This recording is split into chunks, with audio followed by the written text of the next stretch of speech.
Alhamdulillahirabbil alamin wassalatu wassalamu ala asrofil anbiya'i wal mursalin wa ala alihi washabbihi ajmain. Bersyukur kepada Allah, berselawat kepada baginda Nabi Muhammad sallallahu alaihi wasallam dengan ucapan Allahumma shalli ala sayyidina Muhammad wa ala alihi sayyidina Muhammad.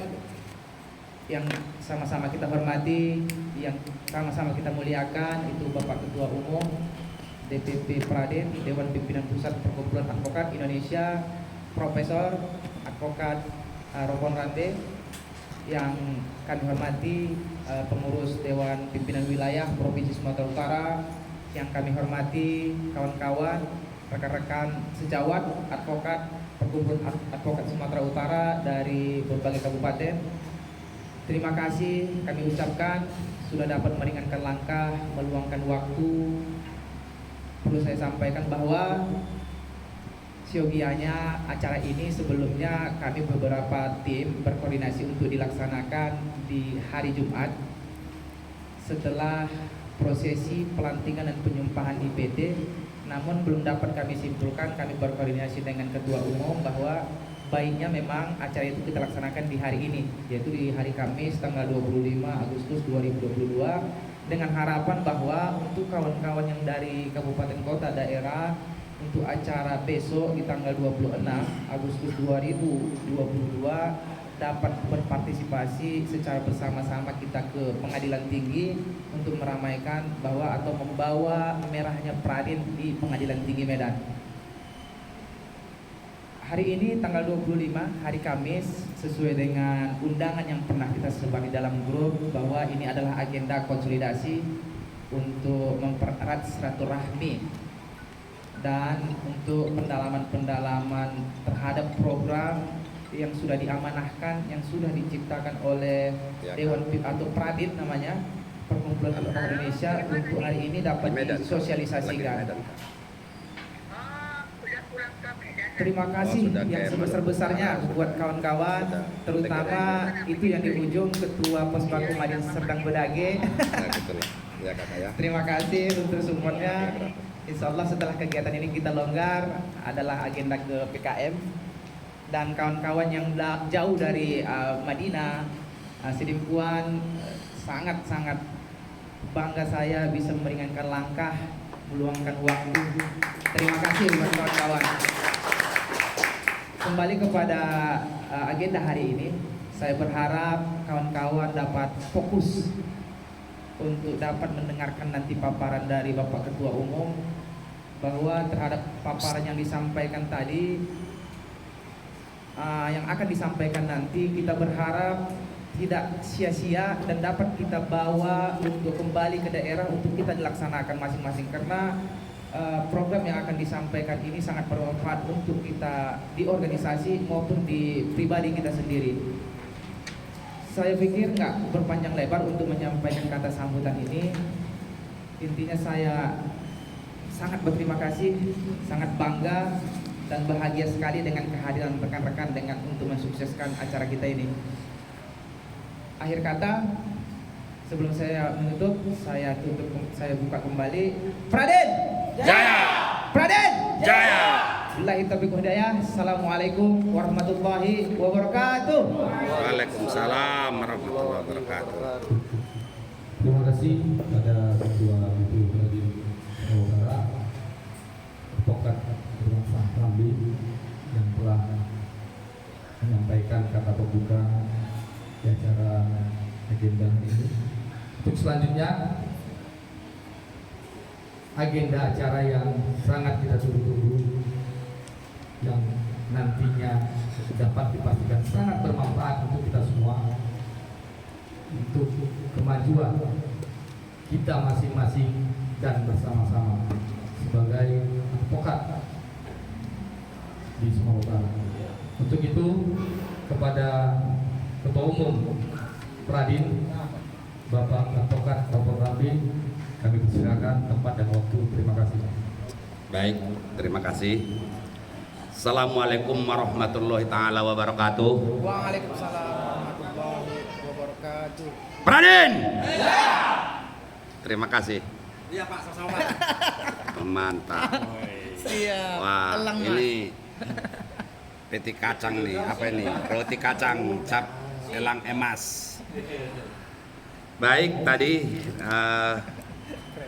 Sekretaris DPW Pradin Sumatera Utara telah menyampaikan, juga Ketua DPW Pradin Sumatera Utara juga sudah memberikan kata sambutan. Sekarang tiba giliran Ketua Umum Pradin dari Jakarta, Advokat Terpaun Rambe, memberikan politik hukum advokat masa kini dan mendatang. Ini selalu terus kita kumandangkan. Saudara sekalian yang saya banggakan,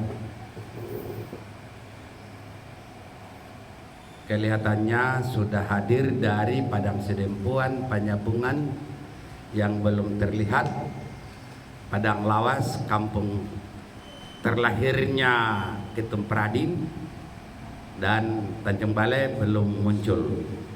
Semoga mereka bisa menyimak pertemuan kita siang hari ini.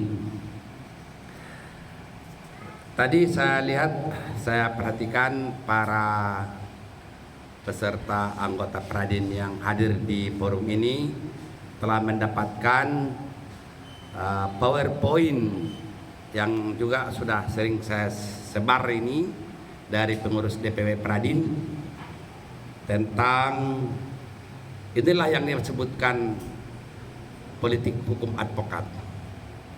Kalau kita berbicara politik berarti adalah kepentingan.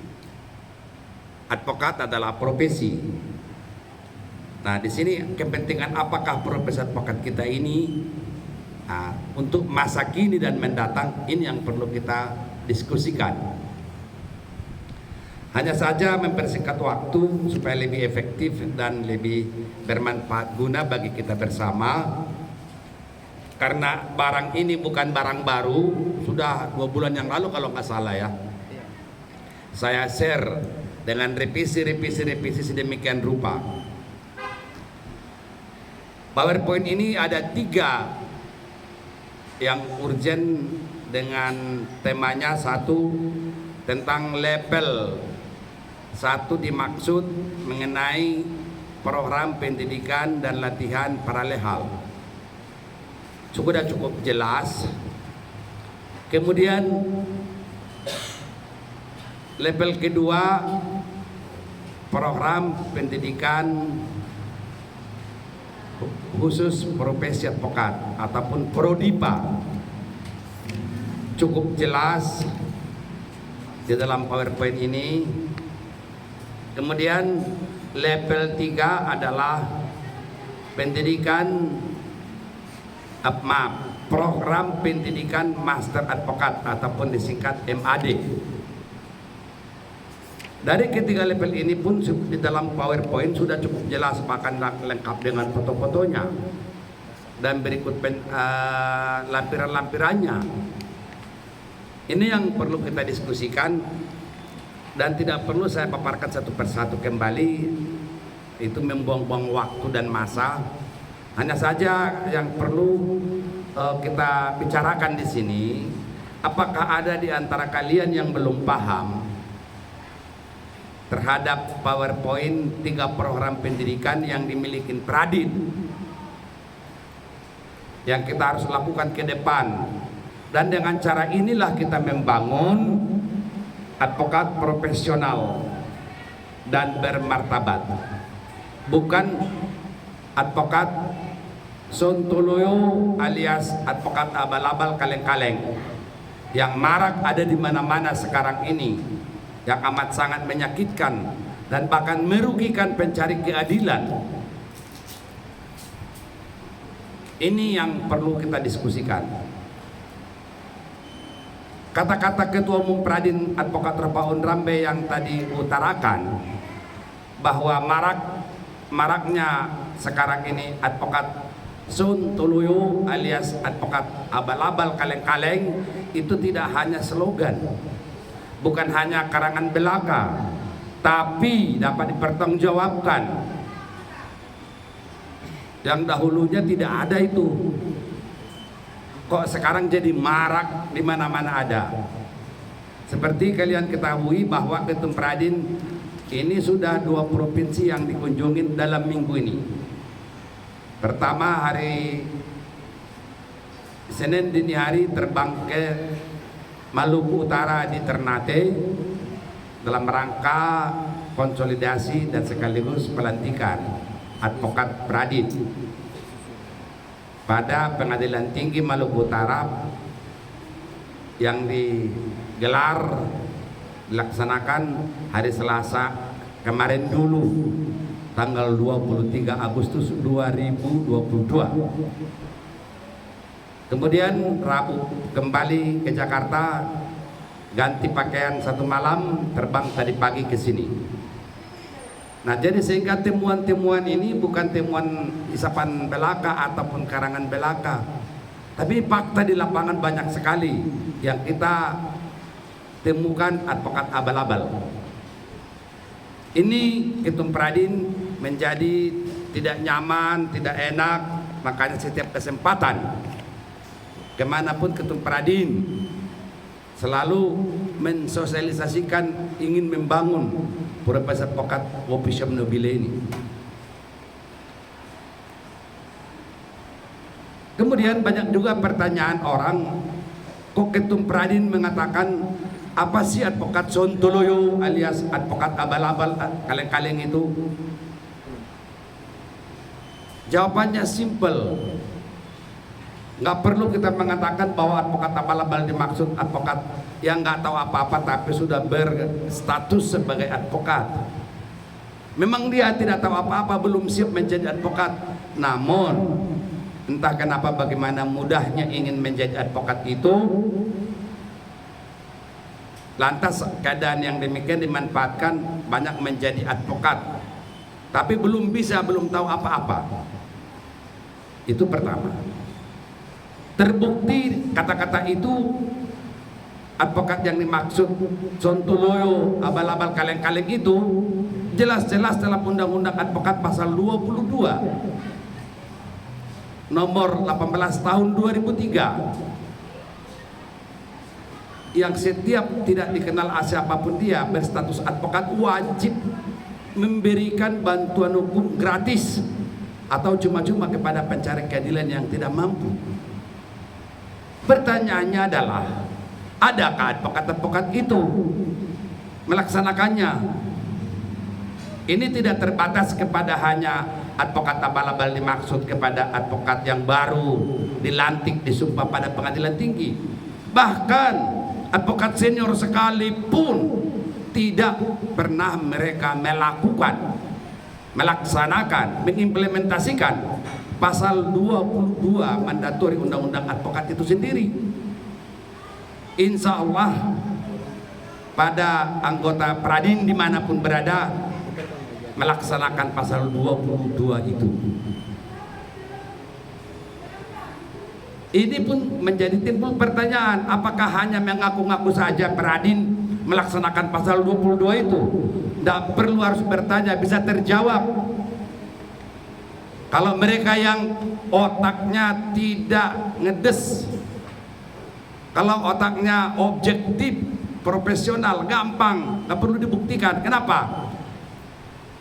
Pradin memiliki lembaga konsentrasi yang namanya Pospakum Adin, Bankum Gradin, Bankum Pawin, lolos akreditasi sebanyak 80 cabang seluruh Indonesia. Nah, dengan demikian lolos akreditasi ini sudah merupakan kewajiban tiap-tiap cabang yang jumlah anggota Pradinnya di situ harus melaksanakan.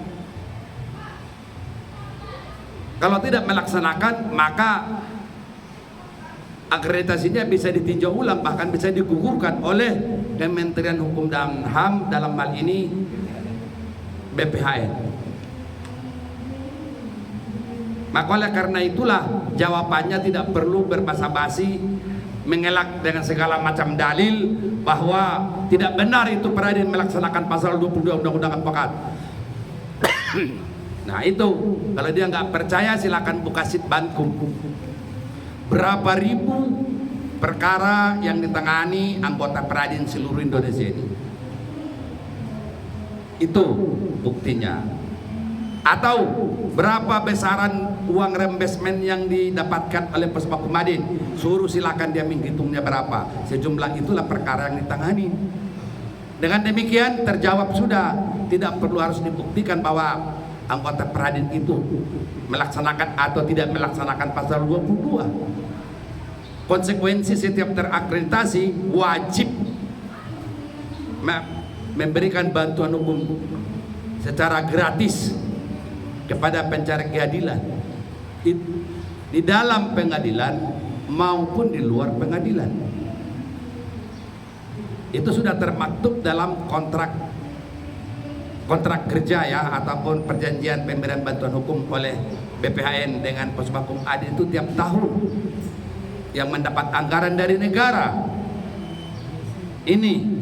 Itulah oleh karenanya yang dikatakan dengan advokat Sontoloyo alias advokat abal-abal kaleng-kaleng dimaksud tidak melaksanakan kewajibannya sesuai dengan perintah undang-undang advokat itu sendiri. Saya ulangi sekali lagi, kalau untuk Peradin tidak perlu harus dibuktikan, silakan buka websitenya BPHN, lihat Puspakum Adin seluruh Indonesia, lihat penyerapan anggaran yang dikeluarkan negara kepada Puspakum Adin, berapa besarannya, kalikan berapa ribu perkara yang ditangani setiap tahunnya. Itu sudah jelas. Saudara sekalian, oleh karenanya merupakan kewajiban Ketum Peradin memberikan pembinaan, konsolidasi setiap saat, setiap ada peluang, waktu, kesempatan dimanfaatkan agar supaya anggota Peradin itu tidak mendapat status advokat Sontoloyo alias advokat abal-abal kaleng-kaleng dimaksud. Kalau soal pengetahuan, Allahu a'lam bisawab, apa kemampuan mereka menjadi advokat. Jangan-jangan advokat pun ditanya belum tentu bisa dia jawab apa itu advokat.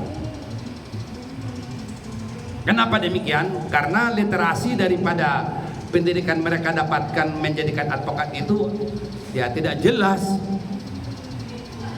Entah memakai literasi apa mereka dapatkan yang namanya ada pendidikan khusus profesi advokat dimaksud. Tapi insya Allah kita di Peradin, nah ini buktinya, kita punya program pendidikan yang ini, nah jelas PowerPoint ini sudah milik Peradin. Nah itulah mengenai sekedar kita pengantar diskusi kita lakukan. Kalau pendalaman lebih jauh, penjelasan lebih dalam, silakan ajukan pertanyaan di mana bagian manakah PowerPoint Ketum Peradin ini yang tidak memahaminya. Dan bahkan sampai sekarang pun itu online pada channel Varia Advokat, ada di situ lampirannya, tinggal buka. Dan bahkan kalau saya periksa di lamannya Varia Advokat itu sudah ribuan, dah tahu berapa jumlahnya yang menelaah, mendownload. Hanya saja sayang sekali karena program pendidikan master advokat ataupun prodi MAD ini sudah kita miliki, haki, sudah dilindungi oleh undang-undang. Dengan demikian ataupun oleh karenanya tidak ada satu jua pun organisasi advokat yang bisa membuat seperti demikian. Kalau ada organisasi advokat non Peradin berarti dia sudah melanggar hak kekayaan intelektual yang dimiliki oleh Peradin. Itu jelas. Nah ini yang perlu saya pertegas, pengertian pemahaman tentang level 3, bahwa untuk mencapai membangun profesi advokat ini yang disebutkan dengan officium nobile, profesi yang mulia dan terhormat, dengan cara inilah kita membangun Peradin kepada seluruh komunitas advokat. Mudah-mudahan mereka dapat memahami dengan segala kekurangan-kekurangannya, meningkatkan kemampuan dan kualitas menjadi seorang advokat. Ini yang perlu saya tekankan dan saya dambakan mungkin dalam waktu dekat kita akan gelar pendidikan master advokat ini. Walaupun sebenarnya sudah banyak pendaftar, tapi yang mendaftar itu non pradin.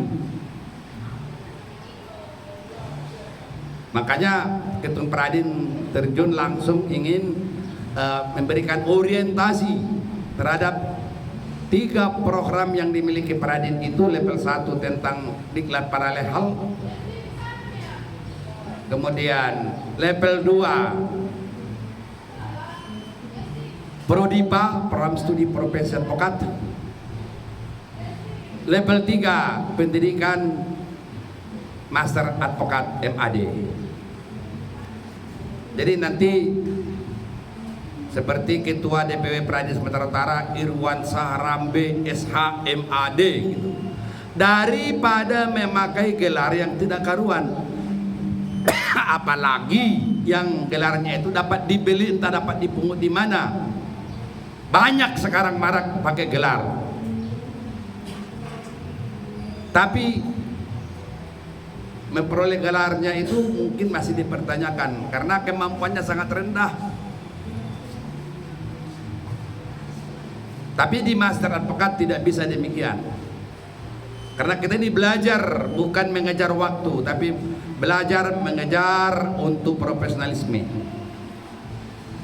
dalam rangka peningkatan mutu dan kemampuan seorang advokat yang sebenarnya.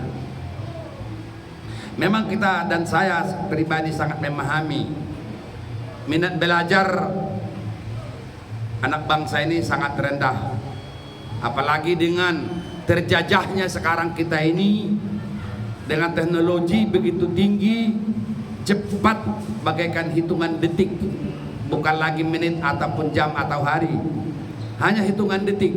Bisanya anak bangsa ini copy paste. Satu, kedua, kemudian banyaknya sistem kegiatan apapun sebutannya selain daripada copy paste, plagiat. Robah sedikit udah beda makna, dia bikin itu karyanya, padahal bukan pendalaman ataupun pengembangan, tapi yang penting ada barangnya. Ini yang perlu Ketum Pradin sampaikan kepada seluruh anggota Pradin di Nusantara ini, agar betul-betul bermutu dan berkemampuan yang profesional, bukan advokat sontoloyo alias advokat abal-abal kaleng-kaleng.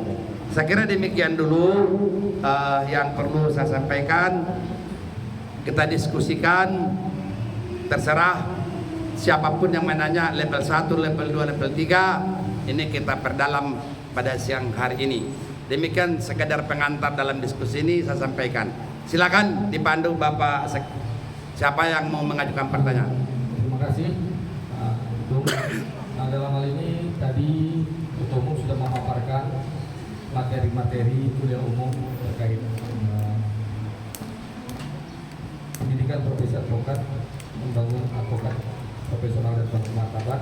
Yang dijelaskan tadi ada 4 level pada rekan-rekan yang telah hadir di sini. Nah, bagi rekan-rekan yang tadi telah mendengar, menimbulkan pertanyaan yang mungkin belum jelas atau kurang jelas, atau yang ada di luar dari sini tapi yang masih berkaitan dengan materi ini, silakan kami persilakan untuk bertanya.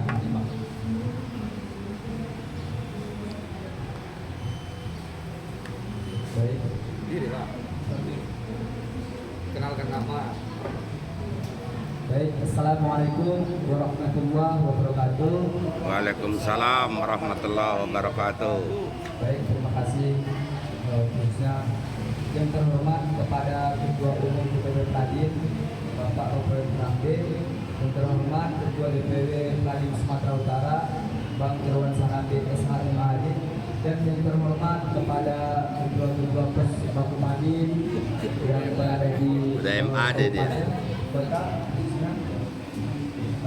Jadi izin Pak Ketum, di sini ada beberapa poin yang saya sampaikan mengenai tentang konsolidasi internal organisasi perkumpulan advokat Indonesia yang di sini ada 3 poin di dalam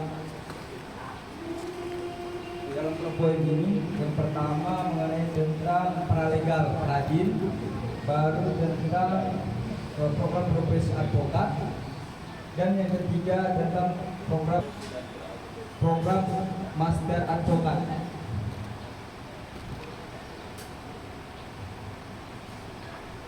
Jadi yang ingin saya perkuat mengenai master advokat ini, Pak Ketum, apakah berlaku di luar?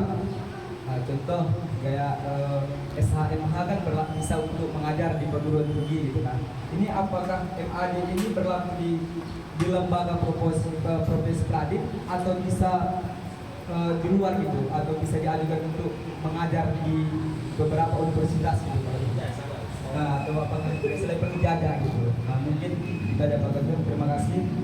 Wabillahi taufiq. Assalamualaikum warahmatullahi wabarakatuh.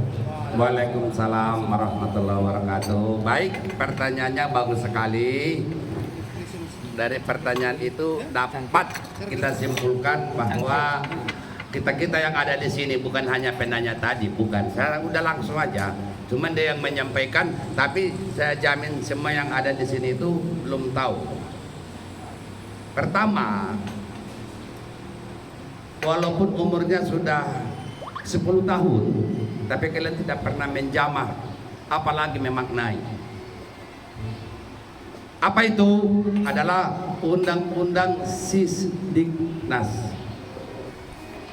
Itu sudah 20 tahun yang lalu sama dengan Undang-Undang Advokat. Kemudian yang terakhir ini kita milikin Undang-Undang Nomor 12 Tahun 2012 tentang Dikti Pendidikan Tinggi.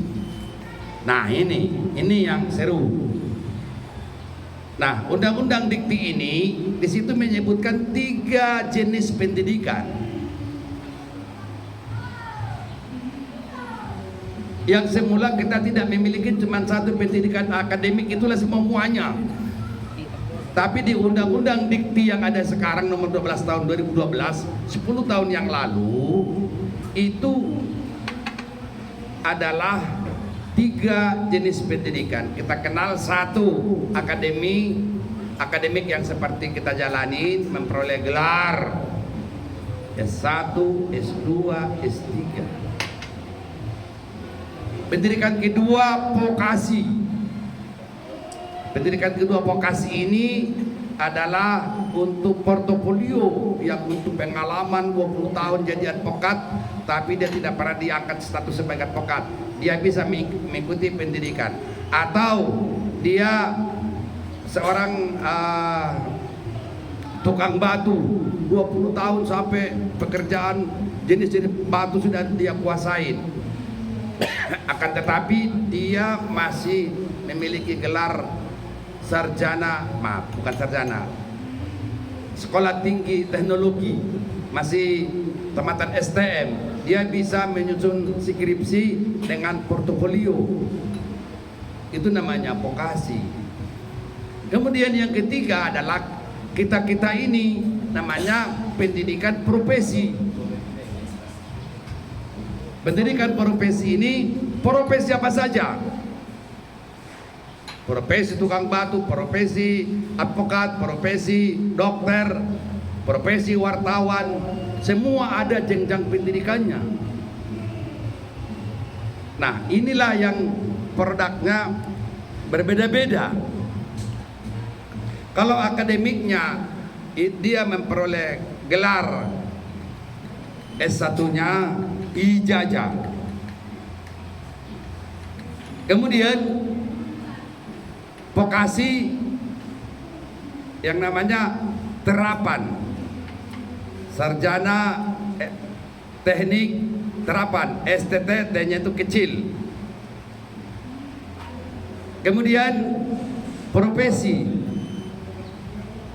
produknya sertifikat. Nah, sertifikat ini sekarang berdasarkan Permendikbud Dikti nomor 59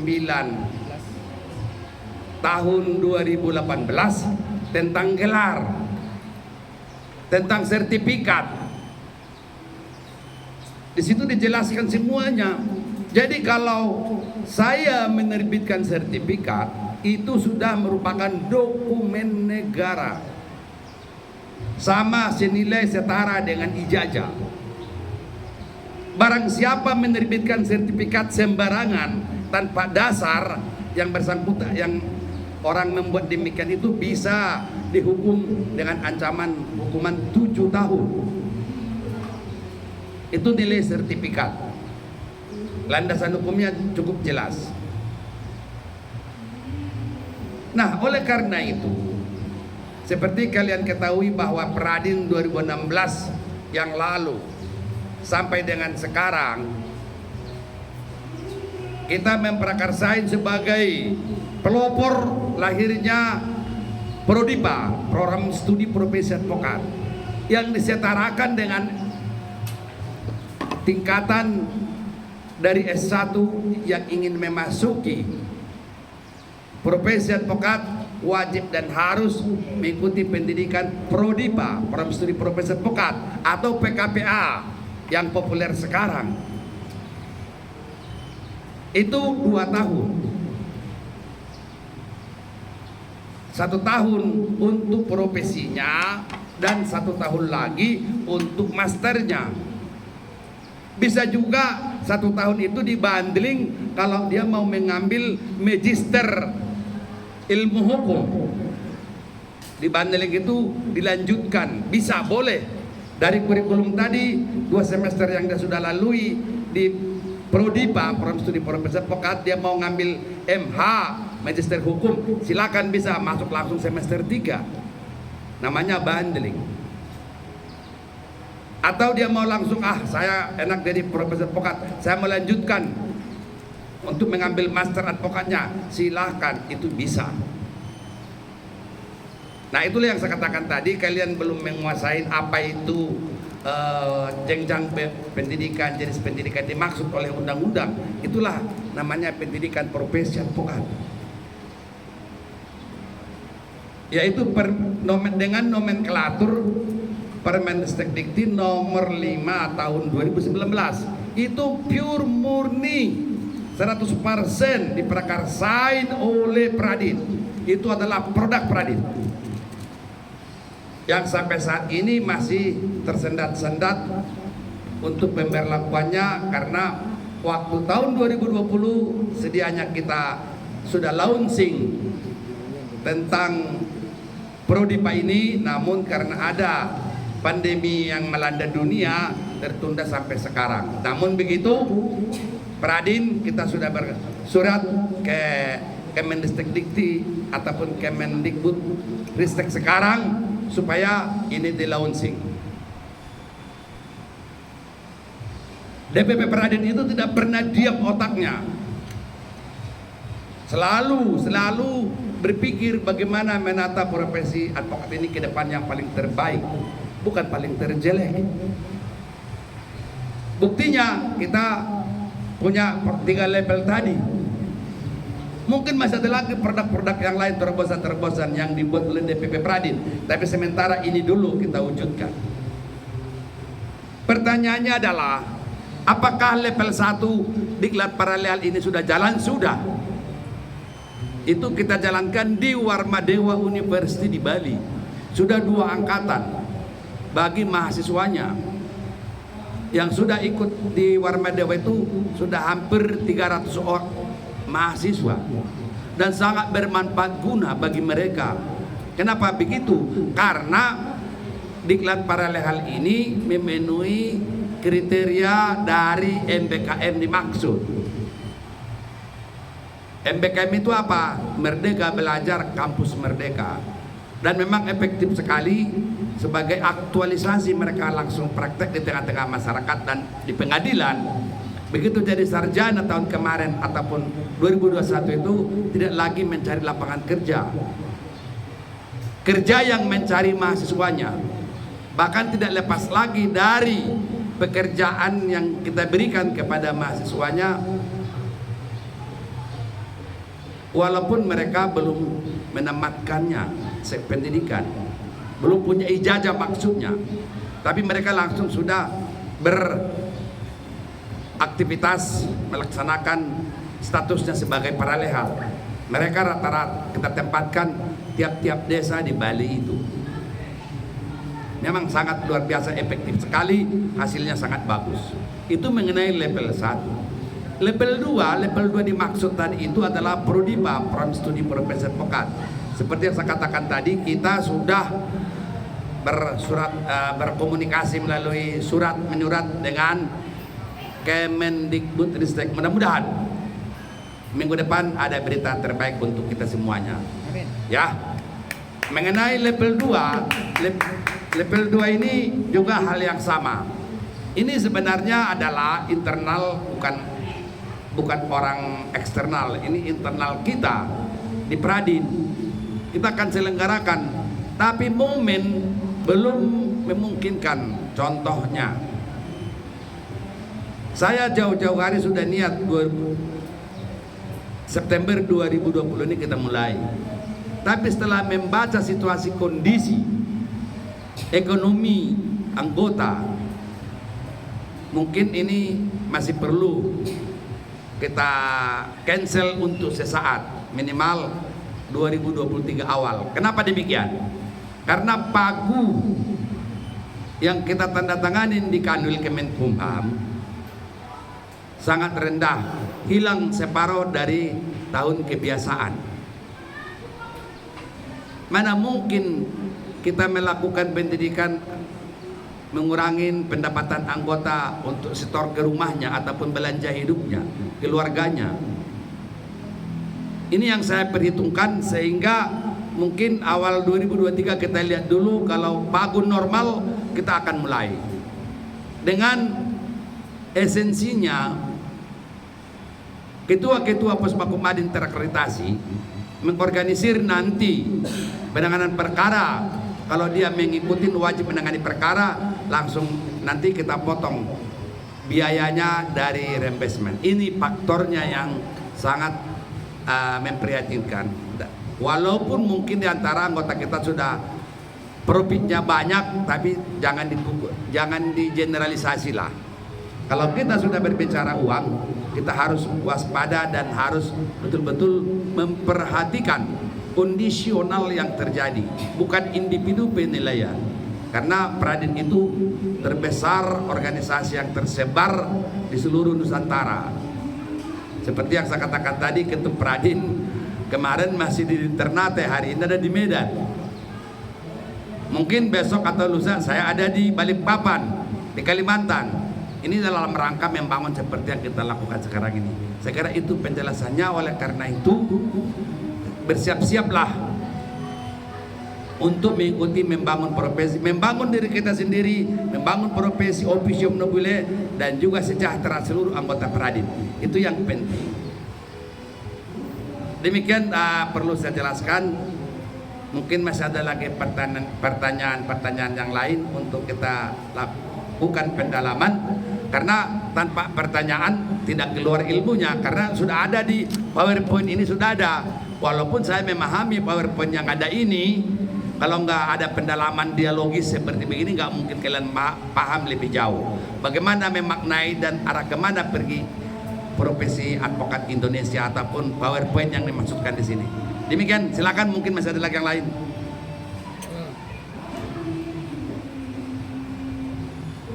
Silakan. Assalamualaikum warahmatullahi wabarakatuh. Waalaikumsalam warahmatullahi wabarakatuh. Saya hormati Tanya dulu, gula jagung ada nggak gula jagung? dan yang saya hormati Ketua Lagi Sumatera Utara, Lomda Advokat Gubernur Rambe. Ada sedikit dilema tentang masalah Puspakumadin. Sama seperti yang kami alami di Labuan Batu Utara, dan hari ini kami masih terus berupaya untuk mencapai target bagaimana Puspakumadin Labuan Batu Utara ini supaya bisa terakreditasi. Dan kami juga masih berupaya di kalangan masyarakat untuk membuat bantuan hukum secara cepat. Tapi dari beberapa masyarakat yang datang ke kami perkara seperti tanah khususnya, kan itu termasuk juga dalam perkara perdata yang nantinya membutuhkan biaya. Sedangkan hari ini Pos Batu Madin Labuan Batu Utara itu belum menerima anggaran dari negara. Andai kata gugatan seperti hal-hal perdata ini, masyarakat yang tidak mampu yang tanahnya diserobot secara administrasi, mereka kalah juga. Harus kita lakukan gugatan ke pengadilan. Jadi ketika ini nanti kita tolak kedatangan mereka, alangkah naiknya saya pikir ini bertentangan dengan undang-undang yang disebutkan oleh Ketua di nomor 22. Sedangkan andai kata kita terima, dia gugatan itu harus kita yang ambil. Sedangkan kita hari ini masih menggeluti dunia akhirat ini baru hitungan bulan, tidak sakit kita Pak. Makanya setelah selesai ada 3 perkara perdata yang hari ini masih tergantung lebih bilang. Mereka minta sukses fee, setelah selesai baru mereka bayar. Karena mereka sudah pernah lakukan upaya-upaya hukum dan mereka habis duit masuk ke advokat abal-abal seperti yang dibilang Pak Ketum tadi. Jadi kira-kira apa sih solusinya supaya ini bisa kita respon dengan baik, supaya masyarakat ini memang betul-betul bisa mendapatkan keadilan. Baik, terima kasih, pertanyaan yang bagus. Selain daripada program yang kita paparkan tadi di Peradin, juga lembaga konsentrasinya juga tidak hanya sekedar slogan, dan orang banyak nggak percaya loh bahwa di Peradin itu memberikan bantuan hukum gratis itu. Sering-sering saya dapat orang disumpahin orang, bohong. Saya dikatakan pembohong bahwa Peradin itu ngomong bicara memberikan bantuan hukum gratis. Padahal itu mulutnya bohong gitu. Waduh, susah. Ada saya terima kata-kata seperti itu. Dengan bahasa slogannya, jangankan untuk bantuan hukum gratis, kencing aja bayar katanya. Apa itu Ketum Peradin ngomong sembarangan, bohong sebakul begitu. Jadi makanya pertanyaan sangat bagus sekali melalui pertemuan kita siang hari ini, ya dapat kita buktikan kepada masyarakat seperti awal tadi sudah saya jelaskan bahwa anggota Peradin itu wajib memberikan bantuan hukum gratis. Kalau yang seperti Adinda katakan tadi di Labuan Batu Utara, mungkin karena di sana belum terakreditasi, akan tapi yang terakreditasi aja lah yang dihitung dulu. 80 cabang, satu cabang itu wajib menangani perkara 1 tahunnya 20 perkara dan 20 kegiatan non litigasi di luar pengadilan. Dengan demikian 40 kali 80 cabang, berarti 3.200 perkara yang ditangani anggota Peradin itu wajib. Itu yang dirembes. Tapi banyak juga, walaupun kita itu tidak mendapat rembesmen dari Kemenkumham, karena kita sudah MOU dengan pengadilan, kita penunjukan mengalir terus, ditunjuk terus untuk mendampingin para terdakwa di pengadilan, walaupun tidak dirembes. Karena kita mengutamakan profesi ini bukan karena bayaran ataupun honorarium, tapi kita semata-mata menjalankan, melaksanakan pasal 22 Undang-Undang Advokat nomor 18 tahun 2003 itu, agar supaya tidak menjadi advokat sontoloyo alias advokat abal-abal kaleng-kaleng. Makanya Ketum Peradin lantang menyuarakan itu. Nggak ada di Indonesia ini selain daripada kota Peradin melaksanakan pasal 22 itu. Coba buktikan, advokat mana mau melaksanakan itu? Makanya saya katakan marak di Indonesia seperti itu modelnya. Nah, solusi pertanyaan tadi untuk sementara waktu ya coba dihandle deh Adinda. Apa yang bisa? Apalagi mereka-mereka itu korban bergentayangan dari perbuatan-perbuatan advokat Sontoloyo alias advokat abal-abal kaleng-kaleng itu. Ini yang mungkin menjadi perhatian kita dari Pradin, korban-korban mereka ini supaya kita lindungin. Tapi tidak luput juga ada anggota yang brengsek juga. Saya tiap hari mendapat laporan. Seperti kemarin saya dapat laporan sudah menarik uang dari kliennya, perkaranya nggak dijalankan. Ada, saya dapat laporan itu. Bagi saya itu nggak ada apa, tiada maaf, tiada ampun itu. Pecat, kecuali dapat pertanggungjawaban. Dan sudah saya ultimatum kemarin, selesaikan dalam minggu-minggu ini. Kalau kau tidak kerjakan perkaranya, kembalikan uangnya, titik. Kalau tidak, kamu saya jeblosin ke penjara. Saya akan LP kan.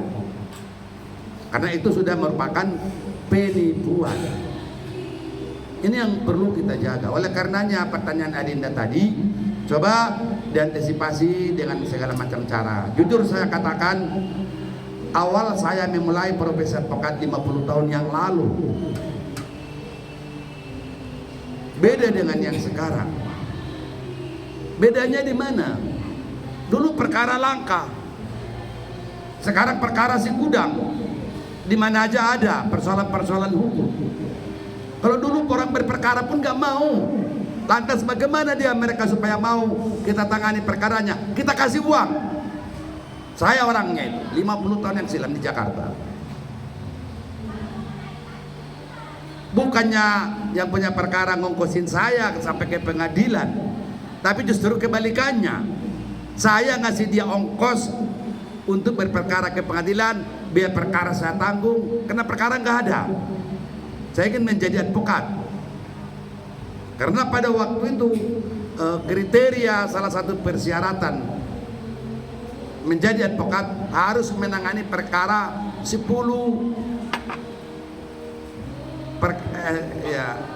perkara perdata, 20 perkara pidana. Itu saya dulu. Kalau saya tidak menangani perkara 10 perkara perdata, 20 perkara pidana, saya tidak diangkat menjadi advokat. Sekarang gampang, bayar 2 juta langsung sumpah pengadilan tinggi jadi advokat. Inilah bedanya. Makanya banyak menjadi advokat abal-abal. Nah, solusi untuk menyelesaikan perkara seperti begitu Adinda, cobalah berkoordinasi dengan bertukar pikiran bagaimana caranya perkara itu biar jalan kalau ke pengadilan. Mungkin untuk membayar sekumnya di pengadilan dia sanggup, tapi untuk memberikan ongkosmu operation fee yang dimaksud bahasa keren-kerennya begitu itu tidak sanggup, ya tolonglah kerja bakti dulu. Ya, kalau masalah itu kan kita sanggup secara pribadi ongkos kita. Untuk eksekusi di pengadilan itu ada yang masih hidup gitu, karena dia sudah kena manipulasi sama advokat abal-abal itu. Jadi kan kepercayaannya sama kita. Jadi untuk meyakinkan itu kita harus bantuan mungkin segala ultima termasuk pengadilan harus kita yang memulai. Ya, itu dia saya katakan, memang disinilah bagi yang meyakini ataupun beragama Islam, namanya di sini di mana ada Muhammad pasti ada Abu Jahal, Abu Lahab. Ini memang demikian. Hal yang sama mungkin di profesi kita ini pun begitu. Itu mereka jadi bandit kerah putih, apa bandit kerah hitam, nggak tahu apapun sebutannya, tapi kita tidak membiarkan yang demikian itu. Makanya dimanapun saya berbicara selalu saya katakan korban pencari keadilan bergentayangan di mana-mana oleh perbuatan-perbuatan para advokat Sun Tuluyu alias advokat abal-abal tadi. Gitu Adinda, ya. Jelas ya, nanti mungkin bisa kita diskusikan yang lain. Tapi yang dari pengalaman saya, seperti itulah dulu 50 tahun yang silam di Jakarta. Bukan kita dapat uang, bahkan sebagai pemula kita yang keluar uang. Tapi alhamdulillah setiap perkara saya tanganin pada waktu itu berhasil semuanya. Berhasil dinikmatin oleh klien.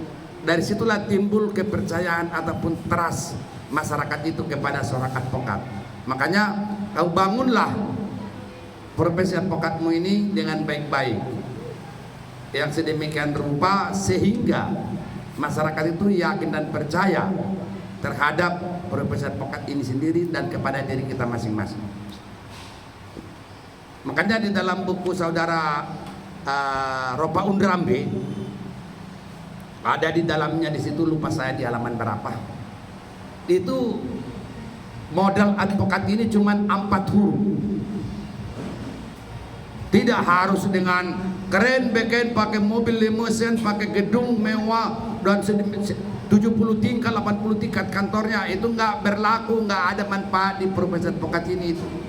Atau cincinnya segede telur ayam, atau mobilnya limousine dan sebagainya, nggak perlu di dalam profesi advokat ini. Di dalam profesi advokat ini kita penting yang kita bangun adalah 4 huruf. Apa itu yang 4 huruf?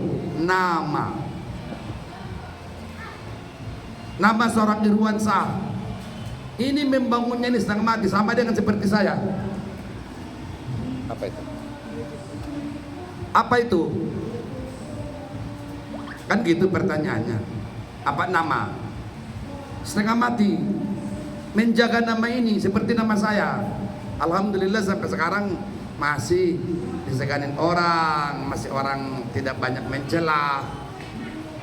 Itu menjaga nama 4 huruf tadi. Sudah kita bangun setahun, 2 tahun, puluhan tahun. Iya, cuma satu masalah, nama itu hancur. Membangun nama ini yang susah. Kalau sudah terbangun seperti saya, tidur pun datang itu uang. Tidur.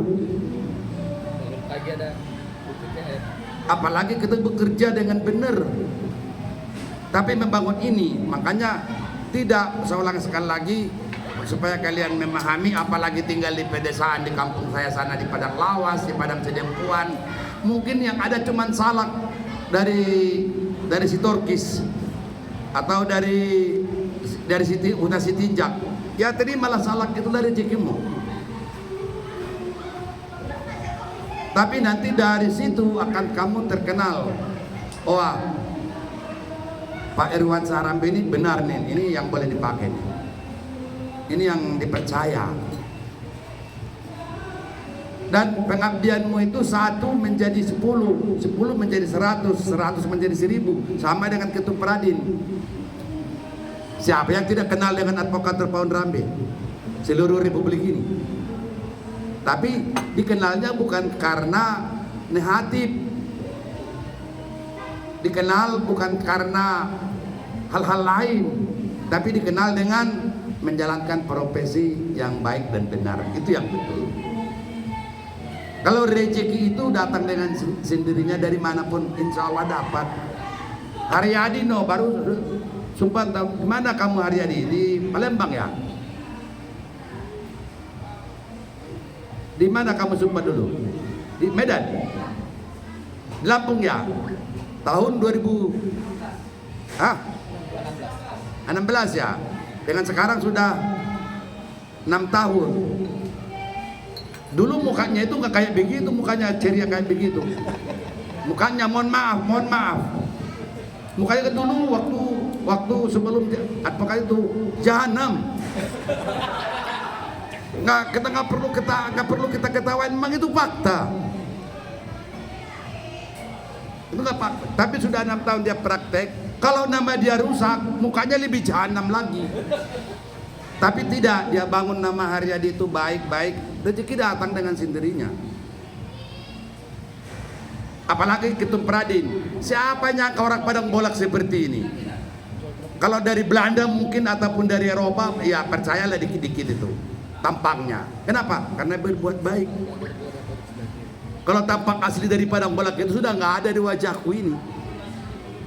Nanti juga Haryadi begitu, sebentar lagi akan berubah, bukan tampang banyak bunga lagi, sudah tampang dari Taiwan, apa dari Hokkien gitu, apa dari Jepang, gitu. Nah, membangun profesi ini yang dibutuhkan adalah nama. Kalau rezeki, insya Allah telah menjanjikan kepada hambanya yang berbuat baik pasti dibalas baik, bahkan lebih daripada baik. Sebaliknya, yang berbuat buruk mungkin 10 buruknya akan diganjar menjadi 100 keburukan akan dialami. Ini kita harus keyakinan kita melakukan seperti itu. Nggak usah jauh-jauh lah. Yang sampingku ini ketemu saya, dia datangin ke kantor DPP Pradin beberapa tahun yang lalu, mukanya masih belingkar-lingkar di sini. Mau ngiri kali. Alhamdulillah sekarang sudah neces.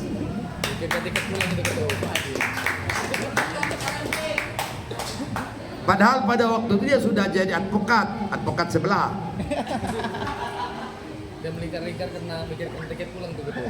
Melingkar-lingkar ya semua, ya tiket, ya hotel, segala macam. Ya ekonominya, yang jelas ekonomi belum stabil, gitulah ukurannya. Tapi setelah dia ikut di Pradin, alhamdulillah, lihat aja nggak perlu saya cerita lagi wajahnya kan. Nah, ini semua berpulang bukan kepada seorang ketum. Ketum kan rambe, ya kan rambe. Nggak ada hubungannya, nggak ada urusannya. Kenapa? Di profesi ini itu datang dari diri kita, bukan dari orang lain. Mungkin perlu sarana prasarana ataupun perlu arahan dan nasihat. Itu hanya itulah. Kalau namun membangun diri sendiri, tidaklah ketergantungan. Itu namanya profesi advokat. Tapi ketergantungan pada kemampuan diri sendiri, ini yang perlu kita bangun ke depan. Nah, oleh karenanya saya harapkan kepada kalian semuanya, anggota Pradin, tidak henti-hentinya, dan di dalam buku saudara Ropa Unrambe yang berjudul Teknik Praktek Advokat, di situ disebutkan belajarlah sampai ke liang lahat. Bukan belajar, saya udah sarjana, saya udah S2, saya udah S3, lantas stop belajar. Itu keliru. Tapi seorang advokat belajar sampai ke liang lahat. Tidak ada henti-hentinya kalau ingin berhasil menjalankan profesi advokat ini. Sama dengan Ketum Pradin, advokat Ropa Unrambe. Modal apa sih yang saya bawa dari Padang Bolak? Jangankan dahulu, sekarang aja kalian lihat ke Padang Bolak sana, apalah yang ada di sana. Tidak ada apa-apa jadi kampungku itu. Nggak ada yang terkenal, nggak ada yang istimewa di situ. Kemelaratan iya. Kenapa? Karena tandus. SDM-nya, SDA-nya segala macam, tapi orang-orangnya ya tangguh dalam menjalankan kehidupan. Ini yang perlu saya sampaikan, saya tegaskan. Saya kira demikian. Masih ada lagi, silakan. Ya, dari penasihat